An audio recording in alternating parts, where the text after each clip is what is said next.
जय भीम, नमो बुद्धाय साथियों। समाज में मेरी भूमिका कार्यक्रम में आपका एक बार फिर से स्वागत है। जैसा कि आप सभी जानते हैं कि समाज में मेरी भूमिका कार्यक्रम के माध्यम से 26 नवंबर 2019 से एक गतिविधि हमने शुरू की थी डॉक्टर अम्बेडकर युवा समिति के माध्यम से। इस समाज में मेरी भूमिका कार्यक्रम के माध्यम से हम इंदौर शहर में जो भी सामाजिक कार्यकर्ता हैं उनके सामाजिक संघर्ष और सफलता की कहानी हम आप तक के लगातार पहुंचा रहे थे। लेकिन जैसा कि आप सभी जानते हैं कि कोरोना वायरस के कारण जो इंदौर शहर में और संपूर्ण विश्व में जो लॉकडाउन लगाया गया था उससे इस गतिविधि पर भी थोड़ा सा असर पड़ा था, जो कि हमें ना चाहते हुए भी बंद करनी पड़ी थी। लेकिन आज संविधान दिवस के अवसर पर इस गतिविधि का सेकंड फेज हमने फिर से शुरू किया है और आज इसी कड़ी में हमारे साथ में उपस्थित हैं मध्य प्रदेश अनुसूचित जाति जनजाति अधिकारी कर्मचारी संघ के जिलाध्यक्ष आदरणीय श्यामलाल दोहरिया जी, जो कि विगत 15 वर्षों से अजाक्स संगठन के जिलाध्यक्ष हैं इंदौर में। और आज बेहद खुशी का दिन भी है क्योंकि आज 26 नवंबर के अवसर पर ही उनका जन्म दिवस भी है।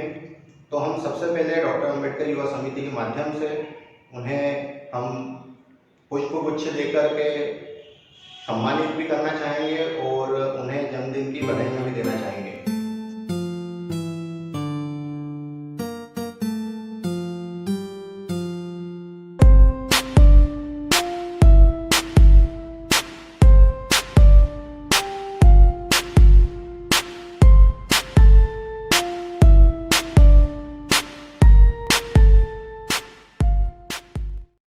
सर, समाज में मेरी भूमिका कार्यक्रम में आपका हार्दिक स्वागत है। जय जय। सर, आज 26 नवंबर के पावन अवसर पर आपका जन्म दिवस भी है, तो हम सबसे पहले आपसे ये जानना चाहेंगे कि आपका जन्म कब और कहाँ हुआ और आपकी जो शिक्षा है वो आपने कैसे अर्जित की? मेरा जन्म 26 नवंबर 1960 को उज्जैन में हुआ। नाना नानी के यहाँ पर हुआ, क्योंकि परिवार में स्थिति ठीक होने के कारण उज्जैन मदर चले गई थी, तो वहाँ मेरा जन्म हुआ। और उसके बाद में इंदौर आने के बाद में कुछ समय बाद में इंदौर आने के बाद में जो प्राथमिक शिक्षा है ये गोमा की बहन मानव मिलकर जो है प्राथमिक स्कूल है वहाँ पर 99 क्रमांक शासकीय स्कूल थी, उसमें प्राथमिक शिक्षा हमारी वहाँ हुई। तो पहली से लेके 5वीं तक वो पढ़े। उसके बाद छठी में वहीं पे जो है 7 नंबर स्कूल में हमने एडमिशन लिया। तो ये 1977-78 से लेके और 80 के दौर तक जो है ये प्राथमिक माध्यमिक शिक्षा के दौर चलते रहा। आज सामने विवेकानंद स्कूल है, वो उस जमाने में शासकीय शिक्षा क्रमांक 2 कहलाती थी, तो वहाँ हमने एडमिशन लिया। 1982 तक जो है वहाँ पे मेरी हाई सेकेंडरी शिक्षा हमने वहाँ पर ग्रहण की और उस दौरान कई एनसीसी में कई पुरस्कार भी प्राप्त किए और कई गतिविधियों में भाग लिया, कई प्रकार के खेलों में भाग लिया, कई प्रमाण पत्र हमें प्राप्त हुए हैं। और उसके बाद में जो मेरी जो उच्च शिक्षा है वो आर्ट एंड कॉमर्स कॉलेज में वहाँ से हमने जो है पूरी की बिना काम का फाइनल वहाँ से आर्ट एंड कॉमर्स कॉलेज से किया। साथ ही इसी दौरान जो है मैंने ITI से जो है ट्रेड में जो है डिप्लोमा किया है। तो सर, जो आपने अपनी स्कूलिंग शिक्षा और कॉलेज की शिक्षा के बारे में बताया, तो आप जो है सामाजिक कार्यों की तरफ अगर हम बढ़े थोड़ा सा, तो सामाजिक कार्यों की तरफ आपका रुझान कैसे कब आया और कौन आपके लिए प्रेरणा बन के आया कि आपको देखकर उनको लगा कि यार मुझे भी समाज सेवा करनी चाहिए या सामाजिक कार्यों में रुचि लेना चाहिए? जब हमने 1980 में हाई सेकेंडरी स्कूल में एडमिशन लिया तो उस दौरान हम चूंकि समाज सेवा से हमारा चूंकि हम जो जिस समाज से आते हैं तो वो काफी पिछड़ापन रहता है लोगों में, तो हमारे मन में ये थी कि कहीं ना कहीं हमारे लोगों को आगे लाना चाहिए। तो हमने चूंकि वहाँ स्कूल में भी जो है छात्र एकता पैनल के नाम से हमने श्री जी जो है मिलकर हम छात्र एकता पैनल बनाई और वहाँ लगातार हम छात्र एसोसिएशन के चुनाव करते रहे। और मैं 1980 से 1982 तक जो है पहले सांस्कृतिक सचिव रहा, उसके बाद में फिर मैं क्रीड़ा सचिव रहा। उस दौरान जो है स्कूलों में कभी अध्यक्ष पद नहीं हुआ करते थे, क्रीड़ा सचिव महत्वपूर्ण पद हुआ करता था। तो पहले मैं सांस्कृतिक सचिव रहा और बाद में फिर मैं उस पर क्रीड़ा सचिव पद पर जो है निर्वाचित होकर वहाँ पे मैंने छात्र जीवन से जो है समाज सेवा की प्रेरणा वहाँ से जागृत हुई। छात्रों के हमने बहुत सारे कल्याण के काम किए, तो वो उससे हमारा समाज सेवा का जुनून हमारे मन में आया। और उसी दौरान जब हमने हाई सेकेंडरी स्कूल शुरू करके हम जब आर्ट कॉमर्स कॉलेज में चले गए तो हमने सामाजिक मूवमेंट भी हमने चालू कर दिए, तो मतलब बेरवा इससे परिचित है और बहुत सारी संस्था बेरवा समाज की, जिसमें जो है हमने सामाजिक गतिविधियों में अपनी रुचि अपनी बढ़ाने चालू कर दी। और धीरे धीरे हमने जो है समाज का जो है परिचय सम्मेलन और सामूहिक विवाह के कार्यक्रमों में लगातार इस 15-20 सालों के उसमें जो है हमने काफी आयोजन किए हैं। और मतलब मध्य प्रदेश में पूरे देश में समाज सेवा के बारे में हमारी अग्रणी भूमिकाएं रहती है। सर, आप अखिल भारतीय बेरवा महासंघ से भी जुड़े हुए हैं, तो उसमें आपका क्या कार्य रहता है और उसके माध्यम से आप समाज को किस हिसाब से जो है दिशा देते हैं कि ताकि बच्चों का भविष्य संवरे या युवाओं को रोजगार मिले, इसके लिए आपकी क्या गतिविधियां रहती हैं? चूंकि मैं पहले अखिल भारतीय प्रगतिशील बेरवा महासभा का प्रांत अध्यक्ष और मध्य प्रदेश का प्रवक्ता हुआ करता था, तो जो मेरे पास दो जिम्मेदारी तुरंत कोषाध्यक्ष मतलब तीनों प्रकार की मेरे पास जिम्मेदारी हुआ करती थी। तो प्रवक्ता के रूप में चूंकि मेरे को मीडिया मैनेजमेंट करना पड़ता था, कोषाध्यक्ष के रूप में जो हम आयोजन करते हैं उसका कहीं ना कहीं आर्थिक स्रोत जुटाने में हमारा सहयोग से लगता है। और जो प्रांतीय महासचिव के नेतृत्व में जो हम जो काम गतिविधियां करते थे, तो उसमें हमारा ये थीम था, ये सोच था कि सामाजिक सोच ये थी कि जो हमारा आने वाली पीढ़ी युवा है उनके लिए कैरियर मार्गदर्शन के बारे में भी जो हम विचार विमर्श करते थे। आने वाले युवक युवती को परिचय सम्मेलन के माध्यम से जो अच्छे जो एजुकेटेड बच्चे जो हो गए जिनको व्यवहार भी मिल रहा है, उनको जो है शादी समारोह आयोजित कराने में हमारे महत्वपूर्ण भूमिकाएं हम अदा करते थे। और अभी मैं वर्तमान में अखिल भारतीय प्रगतिशील बेरवा महासभा का राष्ट्रीय महासचिव पिछले साल ने मुझे मनोनीत किया है। आदरणीय जारवा जी राष्ट्रीय कार्याध्यक्ष बने थे, उसी दौरान मुझे राष्ट्रीय महासचिव के रूप में जो है मनोनीत किया गया है। सर, आपके जो एक 15 साल का एक लंबा कार्यकाल जो है वो अजाक्स संगठन से जुड़ा हुआ है, क्योंकि जैसे कि आपने बताया कि छात्र जीवन से ही आपने एक समाज सेवा की शुरुआत जो है वो स्कूल से ही शुरू कर दी थी और फिर बेरवा महासभा के माध्यम से भी आपने अपनी गतिविधियों को जारी रखा। तो जो आप 15 साल का जो आपने समय बिताया है या अभी अभी आप जिलाध्यक्ष के रूप में कार्य कर रहे हैं उसमें, तो अजाक्स संगठन के माध्यम से आपने जो अधिकारी कर्मचारी वर्ग के जो लोग हैं या उनकी फैमिली के जो लोग हैं या समाज के जो लोग हैं, उनको इस संगठन के माध्यम से क्या क्या सुविधाएं अभी तक की दिलवाई हैं? वैसे तो मैं अजाक्स संगठन का जो है 93 से जो है मतलब प्रारंभिक मेंबर हूँ, जब से संगठन को मान्यता प्राप्त हुई है। क्योंकि मैं राजगढ़ ब्यावरा में मेरी सर्विस थी, तो 10 साल तक मैं राजगढ़ ब्यावरा में मैंने संगठन के अध्यक्ष का काम किया है। लेकिन 98 में इंदौर में मेरा स्थानांतरण होने के बाद में लगातार यहाँ सक्रिय भूमिका निभाते हुए 2000 में यहाँ पर अजाक्स के चुनाव हुए थे, जिसमें आदरणीय जारवा जी जिलाध्यक्ष के रूप में जो है निर्वाचन में खड़े हुए थे। तो मैंने कंधे से कंधा मिलाकर जारवा जी का और उस चुनाव प्रक्रिया में भाग सफल करा के जारवा जी को भारी मत से विजयश्री दिलाई थी। उस दौरान मेरे को जारवा जी के जो कमेटी है उसमें कोषाध्यक्ष के रूप में जो है मेरे को मनोनीत किया गया था और लगातार 5 साल तक मैं उनके साथ में कोषाध्यक्ष पद के रूप में कार्य करता रहा। चूंकि जारवा जी का राजनीतिक बैकग्राउंड था, तो कहीं ना कहीं उनको जो राजनीतिक जाना था, तो उस दौरान उन्हें 2006 में शासकीय सेवा से उन्हें जो है त्यागपत्र दे दिया। तो जब उन्हें त्यागपत्र दे दिया तो उस दौरान जो है मेरे को कार्यवाहक अध्यक्ष के रूप में 6 महीने का कार्यकाल मुझे मिला और 6 महीने तक जो है मेरे को जो है 2007 में जो कार्यवाहक अध्यक्ष के रूप में कार्य करते हुए मैंने सफलता अर्जित की। तो उस सफलता अर्जित करने के बाद में जो है मेरा जिले में जो एक मेरा वैभव बढ़ा, मेरा जो कार्य प्रणाली थी उससे लोग प्रभावित हुए और 2008 में जो चुनाव हुए बाई इलेक्शन प्रणाली के पूरे इंदौर जिले के 4-5 तहसीलों में जो है बाई वोटिंग के, तो मैं बहुत शानदार प्रदर्शन मुझे यहाँ के अधिकारी कर्मचारियों ने विजयश्री दिलाई। और लगातार 2007 से लेकर आज तक मैं पूरे संपूर्ण मध्य प्रदेश का एकमात्र जिलाध्यक्ष हूँ। 5 बार मुझे निर्वाचन प्रक्रिया के माध्यम से अधिकारी कर्मचारियों ने बार चुनकर जीत दिलाकर मेरा मान सम्मान बढ़ा है। उसका बेसिक कारण ये है कि मैंने लगातार 2008 से जो समाज के हमारे अधिकारी कर्मचारियों की कई महत्वपूर्ण लड़ाइयाँ लड़ी है और उस दौरान कई लोगों की नौकरियां भी हमने दिलवाई है, चाहे वो साक्षात्कार के माध्यम में सम्मिलित रहा हूँ। और चूंकि मध्य प्रदेश शासन का एक नियम है कि रोस्टर प्रमाणीकरण करने के लिए जब भी कभी विभाग पद देते हैं तो जिला अध्यक्ष शासन ने एक कमेटी बनाई हुई है रोस्टर निर्धारण समिति, तो मैं जिला रोस्टर निर्धारण समिति का सदस्य हूँ। तो संपूर्ण विभागों में मेरे बिना हस्ताक्षर के, मेरे बिना रोस्टर प्रमाणीकरण के कोई भी नियुक्ति कोई भर्ती नहीं होती। 2008 से लेकर 2011 के बीच में ये बहुत दौर में हमने नियुक्तियां दी गई और अभी 2011 के बाद में 2011 में एक महत्वपूर्ण काम हमने किया कि इंदौर में सामाजिक चिंतन सम्मेलन मतलब उसका आजाद हमने आयोजित किया था गांधी में। तो पूरे संपूर्ण मध्य प्रदेश का एक सबसे बड़ा काम किया था हमने। अजाक्स की वेबसाइट लॉन्च की थी, अजाक्स www.ajax.com हिंदू के नाम से, जो बहुत महत्वपूर्ण वेबसाइट हमने लॉन्च की थी, क्योंकि मध्य प्रदेश में किसी जिले ने वेबसाइट लॉन्च की थी, तो हमने 2011 में भी लॉन्च की।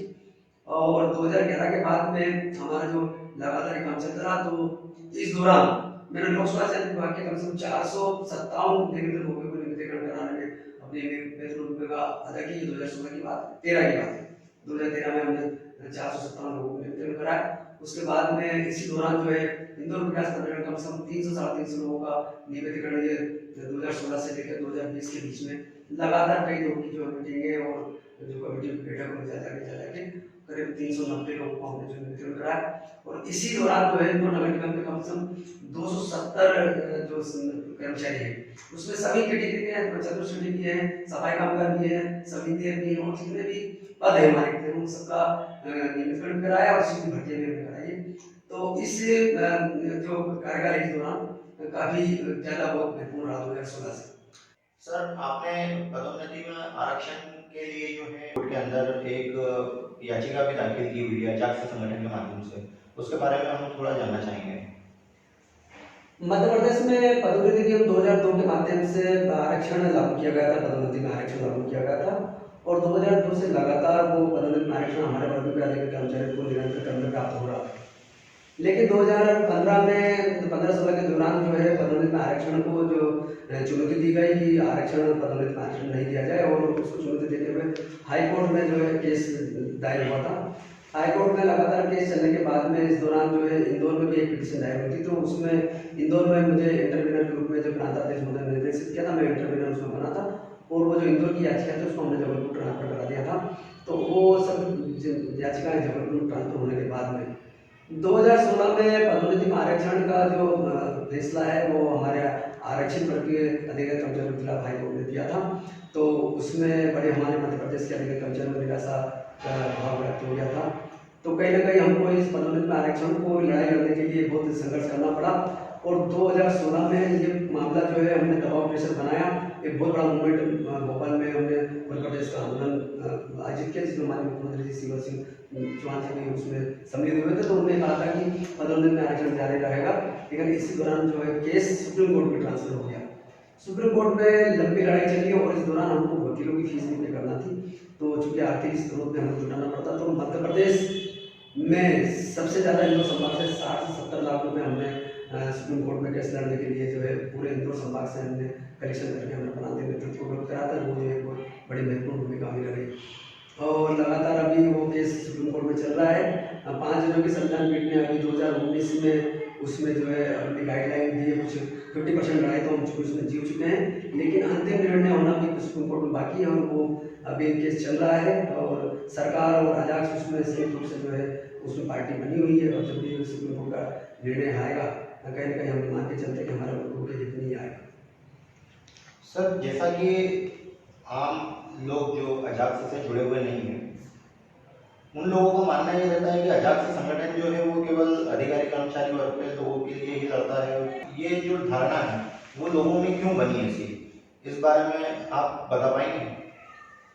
नहीं, ये लोगों की धारणा ये गलत है कि अजाक्स सिर्फ अधिकारी कर्मचारियों की लड़ाई लड़ता है। अजाक्स एक सामाजिक संरचना के रूप में भी काम करता है। वो हमारे समाज के निचले स्तर के लोगों पे आगे लगने का काम करता है कि पदोन्नति और सीधी भर्ती आरक्षण, उसका मूल मंत्र यह है कि यदि पदों में पदोन्नति नहीं होगी तो नीचे पद नहीं खाली नहीं होंगे, पद खाली नहीं होंगे तो नीचे लोगों को भर्ती नहीं होगी, तो हमारे जो सामाजिक जो लोग जो पढ़े लिखे हमारे एजुकेटेड बच्चे आ रहे हैं उनको आगे नौकरी में अवसर प्राप्त नहीं होंगे। तो अजाक्स का ये हमेशा प्रयास रहा है कि वो अनुसूचित जाति जनजाति अन्य पिछड़ा वर्ग के समस्त लोगों की जो है लड़ाई लड़ रहा है, और अजाक्स के माध्यम से अधिकारी कर्मचारी जो संगठन है तो वो उनकी लड़ाई तो लड़ते ही है। उनके जो भी साथ में उनके साथ अन्याय होता है, जो भी निलंबन है, ट्रांसफर पोस्टिंग, बहुत सारी बातें हैं, तो वो जो जिनमें चर्चा वो सब अजाक्स करता है। लेकिन साथ में अजाक्स ने एक सामाजिक मूवमेंट चलाया हुआ है। क्या है कि ये बात सही है कि हमारे लोगों में जो सर्विस में नहीं है उनके मनों में ये है कि ये तो पढ़े लिखों का संगठन है, ये नौकरी पेशा लोगों के संगठन, ये अपनी क्षेत्रीय लड़ाई करते हैं, लेकिन हमारी लड़ाई वो नहीं है। हमारी लड़ाई सामाजिक लड़ाई है, सामाजिक उत्थान की लड़ाई है। तो हमने उस ओर भी अपना ध्यान आकर्षित किया था, और हमारे माननीय प्रांताध्यक्ष श्री JN कंसोटिया साहब वरिष्ठ IAS अधिकारी जो कि अभी अपर मुख्य सचिव हैं, उनका एक सोच, एक दिशा, एक नजरिया था कि अब हमको समाज की ओर जाना चाहिए, वेब सोसाइटी, तुमने एक नारा दिया था, जागो समाज जागो चलो गाँव की ओर। हमने उस बात को अंगीकार करते हुए, ध्यान में रखते हुए वर्ष 2019 में भी हमने जो है एक अजाक्स इंडिया न्यूज चैनल के नाम से जो हमने एक सोशल मीडिया चैनल भी लॉन्च किया है। उसको लॉन्च करने का बेसिक हमारा सोच ये है कि हम पढ़े लिखे लोग तो चूँकि व्हाट्सएप ग्रुप के माध्यम से हमको जानकारी मिलती रहती है, लेकिन इस चैनल के माध्यम से हम गाँव तक, जन जन तक, सरपंच तक, निचले स्तर तक सामाजिक मूवमेंट को हम चला सकें, अजाक्स की गतिविधियों का संचालन कर सकें, कैरियर मार्गदर्शन के बारे में हम उनको देते हैं। कई प्रकार के जो आयोजन अजाक्स कर रहा है, तो इसका ये नहीं है कि अजाक्स सिर्फ अधिकारी कर्मचारी की लड़ाई लड़ रहा है, अजाक्स सामाजिक लड़ाई लड़ रहा है। जी बिल्कुल सर, हम आशा करते हैं कि आपके इन कथनों से जो है आम लोगों की धारणा थोड़ी दूर होगी कि अजाक्स केवल अधिकारी और कर्मचारी का ही संगठन है, वो सामाजिक उत्थान के लिए भी लड़ रहा है। अब हम आपसे ये जानना चाहेंगे कि जो आपका इतना लंबा जो एक सामाजिक संघर्ष रहा है, उसमें कोई एक ऐसा कार्य जो आपके दिल दिमाग पर जिसने ज़्यादा छाप छोड़ी हो, जिसको करने में आपको बहुत ज़्यादा कठिनाई महसूस हुई हो, ज़्यादा संघर्ष करना पड़ा हो, लेकिन कार्य होने के बाद में जिसमें आपको सफलता मिली हो, तो वो एक सुखद अनुभूति आपके लिए रही हो, ऐसा कोई कार्य आप बताइए। वैसे तो लगातार हमारे द्वारा बहुत संघर्ष करके, बहुत मेहनत करके जो अजाक्स की सेवाएं की गई है, और उसका प्रतिफल परिणाम ये भी है कि 2017 में मेरा नागरिक अभिनंदन हुआ है। मध्य प्रदेश में एकमात्र जिलाध्यक्ष हूँ जिसका इतनी बड़ी मात्रा में प्रांताध्यक्ष के माध्यम से नागरिक अभिनंदन हुआ। लेकिन जहाँ तक आपने संघर्ष की बात करी है, तो इन 15 वर्षों के संघर्ष काल में लगातार संघर्ष करने के बाद में ये जो अभी 2020 का जो दौर है, जिसमें कोरोना महामारी का संघर्ष चल रहा है, ये एक बहुत बड़ा कठिन दौर हमको महसूस हुआ, क्योंकि इस कोरोना महामारी के दौरान ही हमारे मध्य प्रदेश अजाक्स ने एक कठोर निर्णय लिया कि हमको जो है जिलों में जो जितने पदाधिकारी हैं, जो जितने भी अधिकारी हैं, उनको आजीवन सदस्य बनाने का एक लक्ष्य रखा गया। चूँकि पहले 25, 50, 100, 200 रुपये जो है हमारे सरकारी सदस्यों की फीस हुआ करती थी वार्षिक, लेकिन ये जो आजीवन सदस्यता अभियान चला गया, इसमें 5,000 रुपये पर अधिकारी कर्मचारी पर कैंडिडेट के रूप में निर्धारण किया गया। और ये एक ऐसी कठिन चुनौती थी कि कोरोना महामारी के दौरान लोगों से मोटिवेशन करना, उनसे जाके सहयोग करना, उनको सदस्य, आजीवन सदस्य बनाना और उनसे 5,000 रुपये की राशि लेना, ये एक बहुत बड़ा कठिन दौर हमको महसूस हुआ। लेकिन उसमें भी हमने सफलता प्राप्त की, हमने लक्ष्य प्राप्त किया, और मैं और मेरा साथी करण भगत, जो हम दोनों ने मिलकर इस कठिन दौर में कार्यालय में जा जाकर, जहाँ लोग घरों से बाहर निकलने के लिए तैयार नहीं थे, लेकिन हमने कार्यालय में जा जाकर इस कोरोना महामारी के दौरान, संकट के दौरान हमने अधिकारी कर्मचारी से संपर्क किया और उनको आजीवन सदस्य बनाने के लिए प्रेरित किया। और मुझे खुशी है कि संपूर्ण मध्य प्रदेश में अगस्त में जो है हमने 125 आजीवन सदस्य बना के पूरे मध्य प्रदेश में प्रथम स्थान प्राप्त किया। उसके लिए मध्य प्रदेश अजाक्स के प्रांताध्यक्ष माननीय JN छोटे साहब ने मुझे इंदौर जिला का अजाक्स विधायक पुरस्कार से सम्मानित किया गया। तो ये हमारे लिए एक चुनौतीपूर्ण काम था, बहुत कठिन था। सर, जो आपने सदस्यता अभियान चलाया, आजीवन सदस्यता अभियान, उसकी जरूरत कोरोना महामारी के इस प्रकोप में भी आपको क्यों महसूस हुई? संगठन द्वारा लगातार जो है अपनी लड़ाई लड़ रहे हैं, और लड़ाई लड़ने के दौरान जो है आर्थिक स्रोतों की आवश्यकता तो पड़ती है, और आर्थिक स्रोत को ध्यान में रखते हुए जो है आजीवन सदस्यता अभियान का कंसेप्ट इस वर्ष से लागू किया गया है। इसके पीछे ये सोच है कि जब संगठन में आर्थिक स्रोत मजबूत होगा तो हम अपने वर्गों की लड़ाई पर गंभीरता से लड़ पाएंगे, अच्छे से लड़ पाएंगे, क्योंकि कोई भी लड़ाई बिना पैसे की लड़ाई नहीं जा सकती। और जहाँ तक पैसा इकट्ठा होने की बात में, तो लगातार संगठन के पास पैसा उपलब्ध हो रहा है, और उससे कहीं ना कहीं आगे बहुत रचनात्मक काम होंगे, संगठन की गतिविधियाँ संचालित करने में हमको शक्ति प्राप्त होगी। और हमारे जो सदस्य हैं उनको बार बार जो है राशि देने की आवश्यकता नहीं पड़ेगी। और ये आजीवन सदस्यता अभियान में जो है प्रदेश से एक आइडेंटिटी कार्ड जारी हो रहा है, तो जो अधिकारी एक बार आजीवन सदस्य बन के मध्य प्रदेश में कहीं भी चले जाए, उसको मध्य प्रदेश से राशि देने की जरूरत नहीं पड़ेगी प्रतिवर्ष। और यदि कोई चुनाव प्रक्रिया होती है तो वहाँ उसमें चुनाव में भाग ले सकते हैं। सर, जो आपका एक सामाजिक कार्यों का जो सफर है वो काफ़ी लंबा रहा है। जैसा कि आपने बताया कि छात्र जीवन से ही आपने सामाजिक कार्यों की शुरुआत कर दी थी।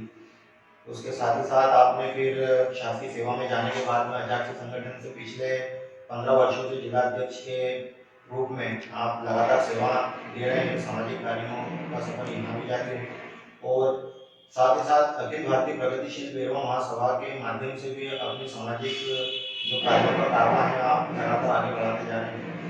तो कुल मिलाकर आपका जो सामाजिक सफर रहा है, इसके आधार पर आप समाज में क्या परिवर्तन चाहते हैं और आप समाज के लोगों को क्या संदेश देना चाहते हैं? लगातार ये 27 वर्ष है मेरा जो सामाजिक जीवन में और सर्विस में और अभ्यास के माध्यम से जो है साहसी सेवा के रूप में कार्य करते हुए सामाजिक कार्य हम कर रहे हैं। तो ये 27 वर्ष जो है लगातार मेरे द्वारा सामाजिक सेवा के रूप में अपन उसको गिना जाएगा। और इन 27 वर्षों में जो 15 साल का कार्यकाल में निष्ठा के रूप में वो तो हमारा संघर्षपूर्ण रहा है और काफी सारी चुनौती से हमने जो है बहुत काम किए और किए। मैं इसे सबसे पहले आम जनता को, हमारे जितने भी अधिकारी कर्मचारी जो हमारे युवा हैं उनको ये प्रेरणा संदेश देना चाहता हूँ कि जिंदगी में समाज सेवा का जज्बा लेकर हर आदमी को चलना चाहिए, क्योंकि मनुष्य को यदि स्वयं को जीना है तो वो जीना नहीं है, दूसरों के लिए जीना सबसे महत्वपूर्ण बिंदु है। और समाज सेवा का चिंतन जज्बा हर आदमी को होना चाहिए। चूंकि हम समाज सेवा करते हैं तो कहीं भी हमारी भी मान प्रतिष्ठा बढ़ती है, समाज में भी कहीं ना कहीं हमको अच्छी नजरिए से देखते हैं और हमको भी ये प्रेरणा मिलती है कि हम समाज में काम करते हैं तो हमारा मन प्रफुल्लित होता है। तो इसलिए समाज का काम तो आदमी को जरूर करना चाहिए, क्योंकि कठिन परिस्थितियां रहती है, उसमें पारिवारिक बैकग्राउंड में बहुत सारा परेशानी आती है, लेकिन समाज सेवा एक ऐसी सेवा है जिससे बहुत आत्मशांति मिलती है। दूसरों की मदद करके यदि हम कोई कार्य करते हैं तो उसको हमको बहुत आनंद प्राप्त होता है।